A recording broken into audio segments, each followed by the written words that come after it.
नमस्कार, वणक्कम। मैं शिवम निगम और हम मौजूद हैं रामेश्वरम के पाम्बन ब्रिज में। देश के सभी लोगों के लिए आसान हो जाएगा रेलवे के माध्यम से इस रामेश्वरम धाम तक पहुंचना।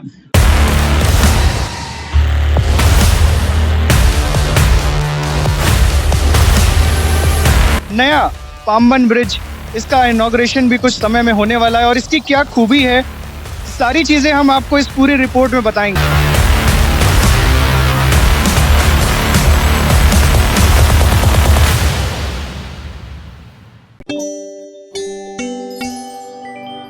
तो दर्शकों, हम पहुंच चुके हैं इस पाम्बन ब्रिज पे और आप देख रहे हो मेरे पीछे, आपको ये दिख रहा है कि जो नया वाला पुल और पुराना पुल, दोनों में बहुत ही ज्यादा इंजीनियरिंग जो टेक्नोलॉजी यूज करी गई है, क्योंकि आज से 100 साल पहले इस पुराने वाले पुल को बनाया गया था और अब इसको तो खैर 2 साल से बंद कर दिया गया है और उसके बाद ही से इस पे ये चीजें आ रही थी कि इसको बनाया जा रहा है। बहुत जल्द ही इस पे प्रयास किया जा रहा था कि जल्दी से जल्दी इसको बनाया जाए। और आपको भी बड़ी जान के खुशी होगी कि हमारे देश की जो टेक्नोलॉजी है इस समय इतनी अच्छी हो चुकी है कि 5 साल के अंदर इस पुल को पूरे तरीके से बनाया जा चुका है। और आप देख सकते हैं ये इलेक्ट्रीफाइड भी है, इसकी बहुत सारी खूबियां हैं। और जब भी ट्रेन यहाँ से पास होगी, जब पहले उस ब्रिज से पास होती थी तो बहुत ही कम स्पीड से पास होती थी, बहुत सारे रिस्क थे। लेकिन अब जब हम इस ट्रैक से जब हमारी ट्रेन पास होगी तो कह सकते हैं कि बहुत सारी जो इंजीनियरिंग यूज की गई है, जिसकी वजह से जो एक जर्क नहीं लगेगा और लोगों के लिए बहुत ही सुविधाजनक ये रेलवे का जो प्रयास रहता है कि जो रेलवे की यात्रा जो लोगों की कही जाती है कि बहुत ही सुगम रहती है लोगों के लिए। और देशवासियों का इंडियन रेलवेज पे इसीलिए भरोसा भी कायम है कि जो रेलवे की यात्रा होती है वो बहुत ही सुगम होती है। और अब रेलवे ने ये प्रयास करके बहुत ही जल्दी रामेश्वरम धाम में लोगों को दर्शन कराने के लिए पूरे देश भर से लोगों को यहाँ बुलाने के लिए, यानी कि टूरिज्म यहाँ का और बढ़े। और जितने भी लोग जो रेलवे का साधन पसंद करते हैं और पिछले 2 सालों से यहाँ नहीं आ पा रहे थे, अब आने वाले समय में उनके लिए जैसे ही ये रेलवे ब्रिज खुलेगा, उन लोगों के लिए एक बहुत ही हर्ष का विषय है कि ये रेलवे के थ्रू इस रामेश्वरम धाम में आ पाएंगे। और भगवान श्री राम की तपोस्थली और यहाँ जो जिन्होंने इतना संघर्ष किया और उसके बाद ही यहाँ से जा करके श्रीलंका, यहाँ से जब जो कि मान के चलिए मात्र 25 किलोमीटर है, और उन्होंने आप सभी जानते होंगे कि किस तरीके से उन्होंने यहाँ शिवलिंग की स्थापना की और उसके बाद आक्रमण किया। और इसी बीच मुझे एक छोटा सा संस्कृत का श्लोक भी याद आ रहा है, मैं आपके साथ साझा करना चाहूंगा। रामस्य ईश्वर सा रामेश्वर, राम रामेश्वर यस्य सा रामेश्वरम। अर्थात जो राम को मानता है, जो राम को ईश्वर मानता है, वह खुद रामेश्वर। तो इसी के साथ हम ये कह सकते हैं कि आप सब इस पुल को जैसे ही तैयार हो जाएगा, आप सब भी इस रामेश्वर धाम के साथ जुड़ जाएंगे। और बुंदेलखंड वासियों के लिए भी ये बड़ा हर्ष का विषय है कि बुंदेलखंड न्यूज की टीम से मैं शिवम निगम आप सबके समक्ष इस खूबसूरत पल को साझा कर पा रहा हूँ। और हमारे साथ में पूरी रेलवेज की जो टीम है वो हमारे साथ आज यहाँ मौजूद है और बहुत ही मुझे भी बहुत ग्लैड फील हो रहा है। और हमारे साथ मौजूद हैं जो पाम्बन ब्रिज के जिन्होंने बनाया है उसी के टेक्निकल इंजीनियर। हम इनसे कुछ क्वेश्चंस करते हैं कि कैसे इस इंजीनियरिंग इतनी अच्छी टेक्नोलॉजी इसको यूज किया गया और इतने कम सालों में इसको बना लिया गया। और क्योंकि थोड़ा लैंग्वेज का बैरियर है, ये इंग्लिश में बात करेंगे, तो अब मैं कंटिन्यू करूंगा अपनी बात कुछ इंग्लिश से। दर्शकों, sir, can you tell us in brief about this Pamban bridge? What was the project cost is about to made? Total cost 545 crores. Total cost is the project. And how many years it can build? 2019 awarded sanctioned and 2022 November completed project. Now waiting for inauguration. So we can say our technical engineers of India just made a beautiful engineering park in 5 years. Yes. This is also one of the most engineer India vertical bridge, first vertical bridge. I like to inform that. And so many challenges we have faced due to COVID and rough sea conditions, cyclone, so many items. We achieved. Approximate how much the speed of the wind always when during your made? So about how much? 90 maximum 90 km per hour speed we are achieved in during working period. 90 km per hour. how much speed when it started, when we started this trek, in how much speed train will come up? Actually, track fit for 100 speed we have designed, but due to that side curve 2.65 degree curve, that 80 kilometer per designed, 80 kilometer per speed. Now CRS authorization 75 approach span speed given, and lift span 50 kilometer per hour. Authorization given CRS. Currently, we can see there is only one track, and in how many years you can also build, or you can have to build second and another track? Actually, we have construction designed for substructure designed for doubling constructed. It may be decided by government only. Yes. Thank you, sir, for having time with us. Thank you.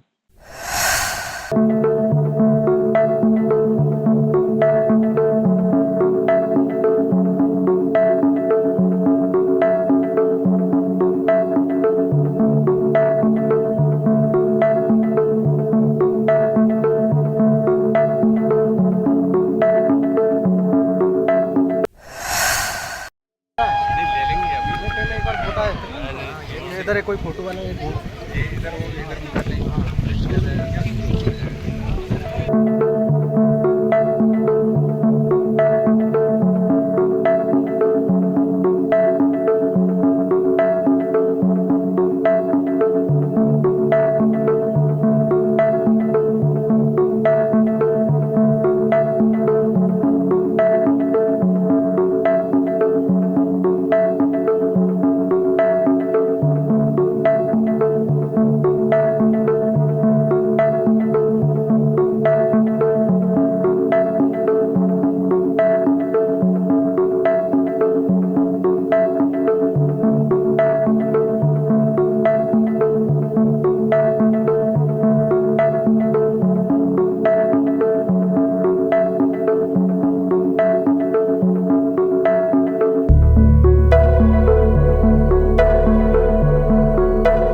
दर्शकों, आप देख रहे हैं ये जो Pamban bridge है, इस समय ये लिफ्ट कर चुका है लगभग उस सामने जो रोडवेज का पुल है उसकी ही लगभग सामने की ऊंचाई के बराबर इसको लिफ्ट कर दिया गया है। और इसके साथ ही हम कह सकते हैं रोडवेज और वाटरवेज ये दोनों ही इस माध्यम से जुड़ जाएंगे। अगर कभी किसी शिप को निकलना हुआ यहाँ से तो इसको ऊपर लिफ्ट करके, ऐसे लिफ्ट करके ही यहाँ से उस शिप को यहाँ से गुजारा जाएगा। और ये कह सकते हैं कि पूरे देश का, हमारे इंडिया का ये सबसे ब्यूटीफुल आर्क है, जो कि सबसे लंबा, क्योंकि रेलवे पुल है, 2 किलोमीटर का रेलवे पुल है और उसके बीच में कुछ इस तरह की इंजीनियरिंग आर्क को करना। आप देख रहे हैं ये इस समय नीचे उतर रहा है और कितनी हल्की स्पीड रखी गई है। ब्यूटीफुल टेक्नोलॉजी है, अच्छी टेक्नोलॉजी है। तारों के माध्यम से इसको नीचे लाया जा रहा है और जैसे ही शिप निकल जाएगा उसके लगभग इसका पूरा जो टाइम टेकन है बताया जा रहा है कि लगभग 5 से 10 मिनट के ही अंदर, इतने कम समय में इसको पूरा ऊपर से लिफ्ट करके नीचे इसको डाउन करके, और यहाँ से फिर उसके बाद आप देखिए ट्रेनें भी निकल सकती हैं। अभी आप देख पा रहे होंगे पूरा ट्रैक 2-3 भागों में बंट चुका है, लेकिन उसके बाद जैसे ही ये इसमें आके जुड़ जाएगा फिर तो दोबारा से इस ट्रैक को संचार शुरू किया जा सकेगा। और ये बहुत ही सबसे अच्छा पल है जो इस समय बुंदेलखंड न्यूज के माध्यम से आप इस चीज को देख पा रहे हैं। और बुंदेलखंड वासियों के लिए भी एक बहुत बड़ा गौरव का पल है कि जैसे इस पामबन ब्रिज के माध्यम से आप रामेश्वर धाम में आ सकते हैं, इसका दर्शन करने आ सकते हैं यहाँ पे।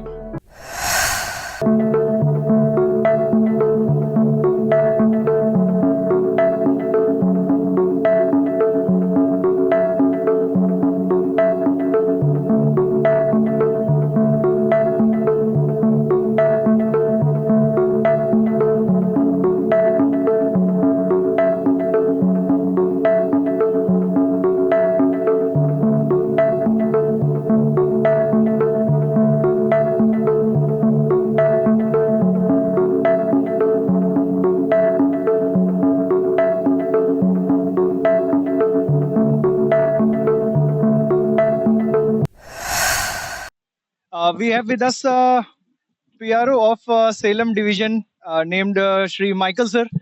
Sir, can you please tell us in a short brief how is this Pamban Bridge is made by our technical engineers of our India, and what were the characteristics of this bridge in a very short manner? Yes. See, as you see, this is a very new bridge. This is yet to be commissioned, opened for traffic. There we have that old bridge that is more than 100 years old. So that bridge was originally having a meter gauge tracks. Then it was those tracks were converted to broad gauge, and the traffic was going. But as the bridge became like very old, there was a need to construct a new bridge, and that's how this new bridge has come up. Now, this new bridge has been built to broad gauge standards. With this center portion, this is a masterpiece of engineering. Yeah, whereas the old bridge, it has got Scherzer span. It lifts like this. It lifts like this for ships to pass underneath, boats, vessels to pass underneath. Whereas this bridge has got a very new technology, and it's something really massive and mind-boggling engineering works.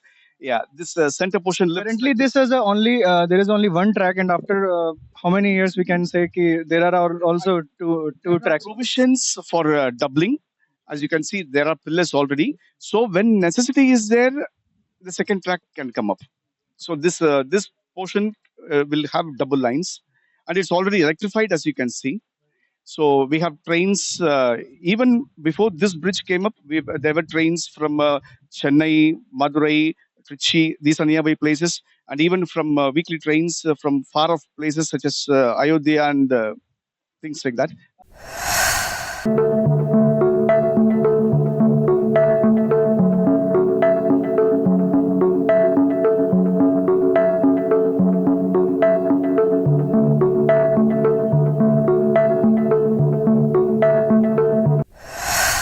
जैसे भी मैं बताऊं कि ये जो पीछे bridge arc जो तैयार किया गया है आपको क्योंकि हमारे साथ जो यहाँ टेक्निकल इंजीनियर्स की टीम है वो इंग्लिश बहुत प्रेफर कर रही है, हालांकि हमने उनसे भी इंटरव्यू किया है, लेकिन मैं आपको बता दूं कि दोनों में जो फर्क है, पहले जो ये वाला पुराना ब्रिज था वो दो भागों में बट जाता था और उसके बाद काफी लंबा समय लगता था कि एक शिप को पास करने के लिए।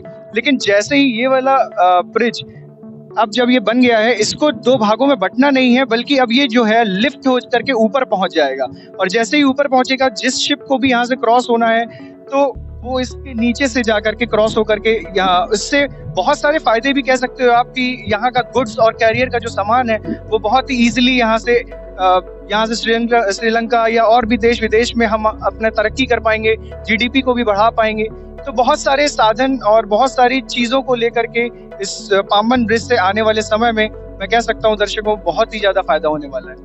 तो बुंदेलखंड न्यूज की रिपोर्ट में आप देख रहे थे इतना ही। अभी जैसे और भी कुछ अपडेट्स आएंगी मैं आपके साथ साझा करता चलूंगा। बहुत बहुत धन्यवाद।